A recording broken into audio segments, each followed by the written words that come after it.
Dalam kehidupan sehari-hari, mungkin Anda pernah melihat adegan di sebuah kios pemotongan ayam, di mana seseorang sedang mencabut bulu ayam dan memotong tulang seekor ayam untuk dijual di pasar. Anda juga mungkin melihat orang sedang membuat sate usus, sate hati ayam, dan memasak seekor ayam. Namun, meskipun Anda berimajinasi sejauh apapun, Anda tidak akan pernah bisa membayangkan tindakan-tindakan ini terjadi pada tubuh manusia, bukan? Hari ini, saya akan menceritakan sebuah kasus yang sangat menarik dan pernah menjadi ketakutan bagi banyak orang, yaitu kisah para monster pemakan daging manusia dari Huojia.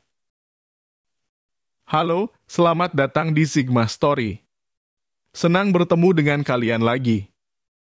Pada suatu malam yang gelap dan suram pada tahun 2004, tim kepolisian kota Taiyun sedang bekerja dengan nuansa penuh ketegangan. Tiba-tiba ada sepasang pria dan wanita yang datang dengan wajah sangat panik.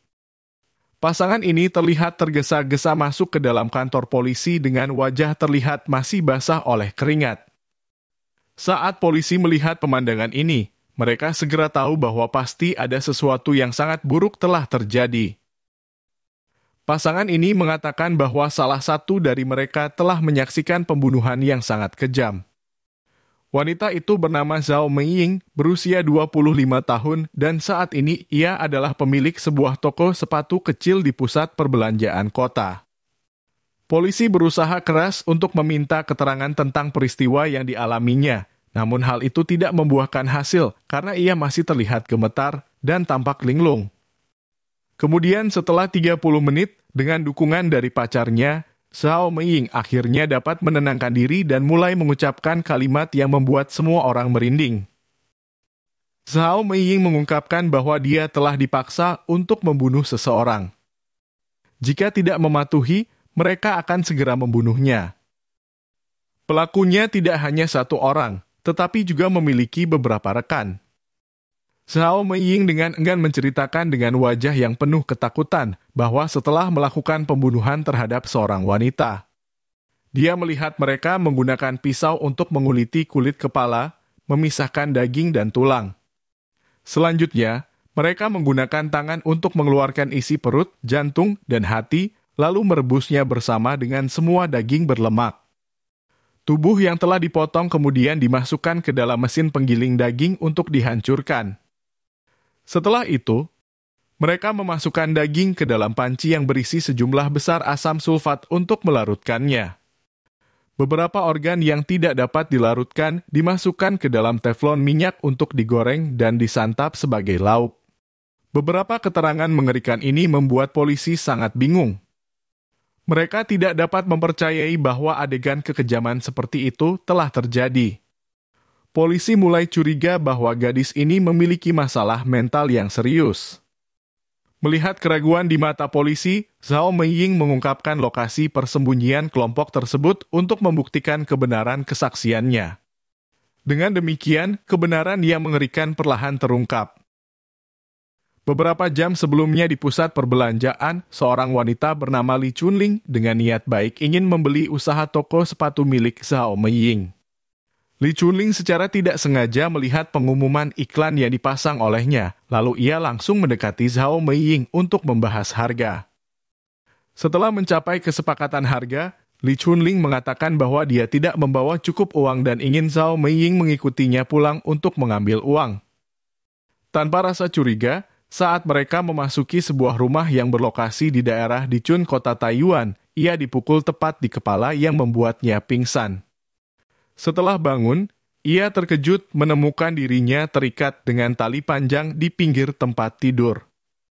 Dua orang pria dengan pisau memaksa dia untuk menelepon seorang wanita kaya yang dikenalnya. Mereka mengancam akan membunuhnya jika tidak mengikuti perintah mereka. Dengan terpaksa, Zhao Meiying menghubungi seorang wanita muda bernama Yang Xiling. Panggilan ini bertujuan untuk memberitahu Yang Xiling bahwa dia setuju untuk menjual toko sepatunya dengan harga yang sangat murah. Tanpa ragu, Yang Xiling membawa uang ke alamat yang diminta oleh Zhao Meiying, yang juga merupakan tempat di mana dia ditahan. Ketika Yang Xiling memasuki ruangan, kedua pria itu mendorongnya ke bawah dan dengan menggunakan sebatang besi, mereka memukulnya tepat di kepala, menyebabkannya terjatuh dan kehilangan kesadaran. Kedua pria dengan cepat merampas uang senilai 100 juta rupiah dari Yang Ziling. Salah satu pelaku mencoba mendekati Zhao Meiying dan memaksa dia untuk menyerahkan harta yang dimilikinya. Zhao Meiying dengan murah menjelaskan bahwa dia sedang mengalami kondisi keuangan yang buruk sehingga terpaksa harus menjual toko sepatu miliknya. Kemudian, Zhao Meiying mendengar jelas bahwa kedua pria ini berencana untuk melenyapkan mereka berdua untuk menghilangkan saksi kejahatan. Merasa dirinya dalam kondisi yang menakutkan, Zhao Meiying dengan cerdik memberitahu mereka tentang uang sebesar 40 juta rupiah yang dia simpan di toko. Kedua pria itu tertarik dan menyetujui permintaan Zhao Meiying dan meminta Li Chunling untuk menemaninya. Tapi siapa sangka ketika Zhao Meiying mengira rencananya akan berhasil. Mereka memaksa dia untuk menjadi sekutu dengan cara membunuh Yang Ziling terlebih dahulu sebelum melangkah keluar dari rumah tukang jagal ini. Zhao Meiying tidak punya pilihan lain selain menuruti permintaan gila mereka. Dia menggunakan pisau yang diberikan oleh pelaku untuk menusuk langsung ke tubuh Yang Ziling. Seketika Yang Ziling meninggal saat masih dalam keadaan tidak sadarkan diri. Saat dalam perjalanan menuju toko di pusat perbelanjaan, Zhao Meiying memanfaatkan keramaian jalanan kota untuk melarikan diri dari Li Chunling. Ia segera pergi ke tempat pacarnya untuk memberitahu kejadian ini dan meminta bantuannya. Mengingat kenangan setelah kembali dari gerbang neraka, pikiran Zhao Meiying kembali kacau, wajahnya pucat dan suaranya gemetar. Mengikuti petunjuk Zhao Meiying, polisi dengan cepat menyergap area persembunyian para pelaku. Ketika polisi baru saja mengetuk pintu rumah yang ditunjuk oleh Zhao Meiying, tiba-tiba mereka mendengar suara bisikan yang aneh. Polisi merasa ada sesuatu yang tidak beres, jadi mereka mendobrak pintu dan masuk ke dalam. Mereka segera menangkap seorang tersangka yang sedang berencana melompat keluar dari jendela, tetapi dua orang lainnya berhasil melarikan diri lebih cepat. Setelah melakukan penyelidikan di tempat kejadian, polisi sangat terkejut ketika melihat pemandangan yang mengerikan. Ternyata, sebelum pergi, para penjahat telah menghancurkan tubuh Yang Ziling dalam larutan bahan kimia, lalu memasukkannya ke dalam sebuah kantong hitam dan membuangnya langsung ke saluran pembuangan dekat rumah mereka. Di dalam ruang kamar mandi, terlihat cairan merah kental mengalir dan membasahi lantai. Kemungkinan besar, tempat ini merupakan lokasi eksekusi para korban dengan jejak darah yang menempel di dinding, menunjukkan bahwa pelaku menggunakan senjata tajam yang kuat untuk menghantam tubuh korban. Hal ini menyebabkan cairan merah menyembur keluar dari tubuh dan menyebar ke seluruh ruangan. Dalam panci yang mendidih, polisi menemukan sejumlah besar organ yang belum diproses. Setelah diselidiki, pembunuh dengan sengaja merebus tubuh korban untuk mengeluarkan kaldu. Jenis kaldu ini diperkirakan dimanfaatkan oleh pelaku untuk dijual ke beberapa pasar di daerah setempat. Semua orang yang hadir di tempat kejadian, termasuk polisi yang telah bertugas selama puluhan tahun, merasa terkejut dan terguncang. Bahkan para ahli forensik pun tidak tahan melihat adegan yang mengerikan ini. Saat melakukan pemeriksaan mayat, banyak orang merasa sangat mual setelah mengumpulkan semua bukti dan petunjuk.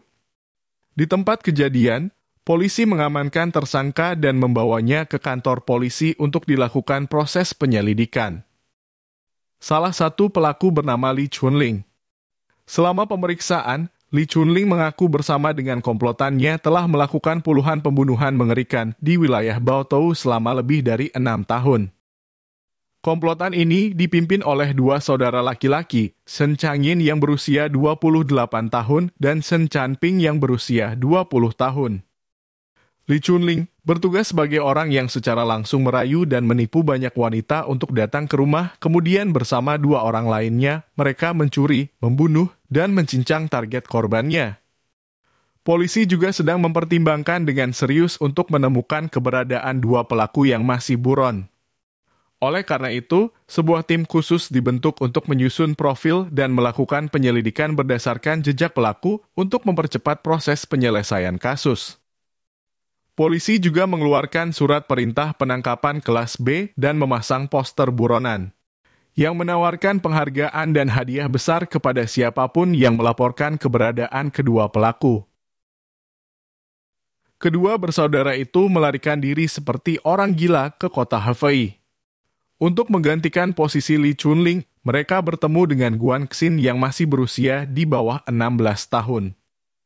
Dengan menggunakan taktik yang sama, mereka memaksa Guan Xing untuk bergabung dengan geng mereka dan berhasil membunuh beberapa gadis selama pelarian mereka. Kekejaman yang ditunjukkan oleh Shen bersaudara membuat Guan Xing merasa ngeri dan akhirnya memutuskan untuk melarikan diri. Pada bulan Agustus 2004, kantor polisi Shijiazhuang menerima laporan dari seorang pemilik rumah kontrakan di kawasan tempat tinggal pabrik tekstil kapas jalan Ningguang.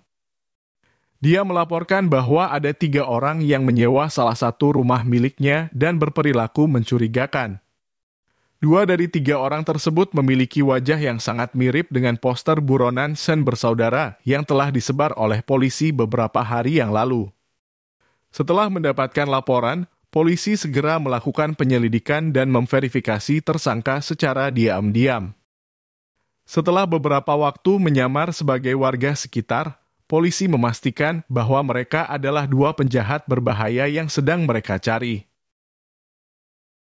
Pada pagi hari tanggal 31 Agustus 2004, polisi melakukan serangan mendadak dengan persenjataan yang lengkap ke tempat tinggal mereka dan berhasil menangkap Shen Changyin dan Shen Chanping. Situasinya sangat tak terduga, sehingga kedua pelaku tidak dapat melawan dan dengan patuh menerima penangkapan. Di tempat kejadian, masih terdapat seorang wanita yang dicurigai sebagai rekan baru dari pelaku. Wanita tersebut bernama Du Surong dan tinggal di Kabupaten Sanhe, Provinsi Sichuan. Selain itu, terdapat mayat seorang wanita yang telah terpotong menjadi beberapa bagian. Saat diinterogasi di tempat kejadian, Du Surong menjelaskan bahwa wanita yang meninggal tersebut bernama Zhao Hongxia, seorang pekerja kupu-kupu malam di Shijiazhuang. Du Surong juga mengakui bahwa saat berada di Lanzhou, kedua bersaudara telah menyekapnya dan memaksa dia untuk membunuh seorang ibu rumah tangga bernama Sang Qian, yang merupakan seorang wanita biasa dari Yichuan. Kedua pelaku bernama Shen Changyin dan Shen Chanping berasal dari distrik Doujia, Provinsi Xinjiang. Ayah mereka adalah seorang kepala desa yang sangat kaya dan otoriter. Mereka berdua pun turut memiliki sifat buruk kepribadian ayah mereka yang berdampak pada perilaku yang tidak bertanggung jawab. Shen Changyin putus sekolah sebelum menyelesaikan sekolah menengah pertama dan memulai kehidupan sebagai pekerja serabutan. Dalam lingkungan masyarakat, dia sering menyebabkan masalah di jalanan dan sering mengganggu orang yang lebih lemah darinya. Pada tahun 1994, karena kekurangan uang, Shen Changyin mengajak beberapa anggota geng lain untuk melakukan pencurian bersama. Namun, mereka tertangkap dalam aksi perampokan tersebut. Shen Changyin dan kaki tangannya dipenjara dan berhasil direhabilitasi selama setahun. Saat ini, statusnya masih dalam pengawasan hukum.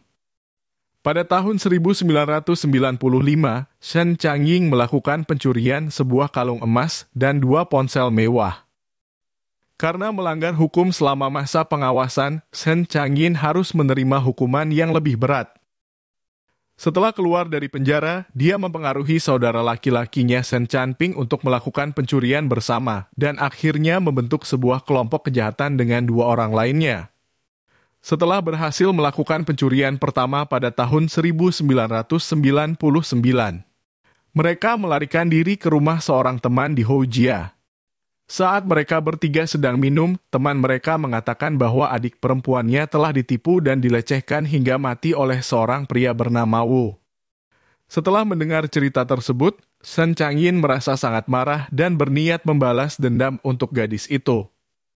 Mereka bertiga merencanakan untuk memancing pria itu keluar dan menusuknya dengan pisau beberapa kali hingga dia tewas di tempat. Setelah melakukan kejahatan, keduanya memilih melarikan diri ke Lanzhou, Provinsi Gansu dan memulai bisnis otomotif, tetapi akhirnya gagal. Mereka berdua mengalami kegagalan bisnis selama tinggal di sana. Mulai bulan April 2003, atas inisiatif Shen Changyin, mereka bersaudara memulai serangkaian kegiatan kriminal. Mereka mulai menipu seorang gadis bernama Yao Fang yang bekerja di bar di Jalan Wuwei, distrik Qilihe, untuk datang ke rumah yang mereka sewa dengan maksud sebagai teman tidur. Setelah mengancam dan membakar puncak gunung serta hutan rawanya dengan rokok, mereka berhasil mendapatkan sandi kartu bank Yao Fang dengan total uang senilai 65 juta rupiah. Sesudah melakukan pembunuhan, kedua bersaudara mulai memotong tubuh korban dan membuangnya ke 10 titik lokasi di pinggiran kota Lanzhou sebelum melarikan diri ke kota Sichuan. Setelah beberapa bulan mengembara di Sichuan, kedua saudara telah kehabisan uang dan kemudian menculik seorang wanita bernama Li Chunling. Li Chunling adalah seorang pekerja kupu-kupu malam yang tinggal di kota Heze, Provinsi Shandong. Pada bulan Januari 2003, mereka menipu Li Chunling untuk masuk ke rumah mereka. Ketika kedua saudara bersiap untuk membunuh Li Chunling, dia ketakutan dan berlutut memohon serta berjanji untuk membantu mereka menculik para gadis muda demi menghasilkan uang bagi mereka berdua. Setelah beberapa kali berunding, kedua saudara meminta Li Chunling untuk membunuh seseorang sebagai bukti kesetiaan. Oleh karena itu, Li Chunling menelepon seorang pelayan wanita bernama Simao dengan janji akan mengenalkan pekerjaan baru kepadanya. Setelah Simao tiba, ia tentu saja mendapatkan pemukulan seperti korban-korban sebelumnya. Li Chunling membantu mengikat Simao dan menggeledah harta bendanya. Dia juga mengikat dan menutup mulut Simao dengan selotip agar tidak mengeluarkan suara. Beberapa menit kemudian, Li Chunling membawanya ke kamar mandi dan dengan tangan gemetar ia menghabisi Simao. Setelah beberapa kali menyaksikan adegan pembunuhan, Li Chunling berubah menjadi seorang wanita yang kejam dan tanpa belas kasihan. Dalam pandangannya, membunuh manusia tidak jauh berbeda dengan memotong ayam. Kejahatan ini terus berlanjut selama 6 tahun hingga akhirnya ia tertangkap. Korban selanjutnya adalah seorang gadis dengan nama belakang Wang. Ketika mereka menyiksa Wang untuk mencari tahu kata sandi kartu bank, dia tetap bersikeras untuk tidak mengungkapkannya. Pada akhirnya mereka memutuskan untuk mengikatnya dan pergi tidur. Pada waktu tengah malam, Wang berhasil meloloskan diri dengan melompat keluar jendela, tetapi dia terjatuh dan pingsan saat mendarat. Mendengar kebisingan di halaman rumah, kedua saudara segera membawa korban ke dalam rumah dan menghabisinya, lalu melarikan diri ke kota Taitun. Dalam satu kesempatan ketika ketiganya sedang makan bersama, Shen Changyin dengan rasa penasaran bertanya bagaimana rasa hati manusia.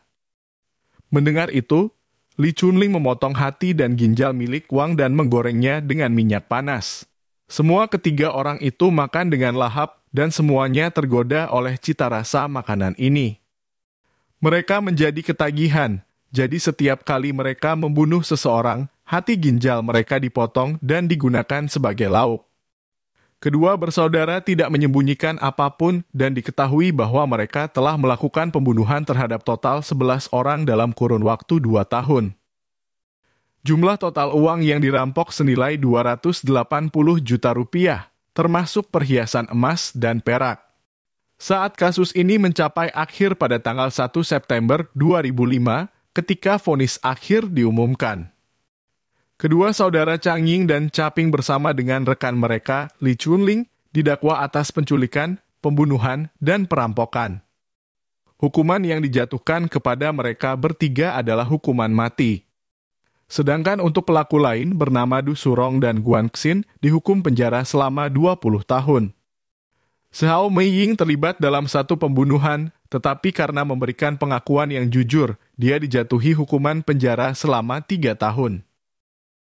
Sungguh sulit dipercaya bahwa praktik pemakan sesama yang biasa terjadi di dunia hewan atau dalam masyarakat primitif juga terjadi di Tiongkok.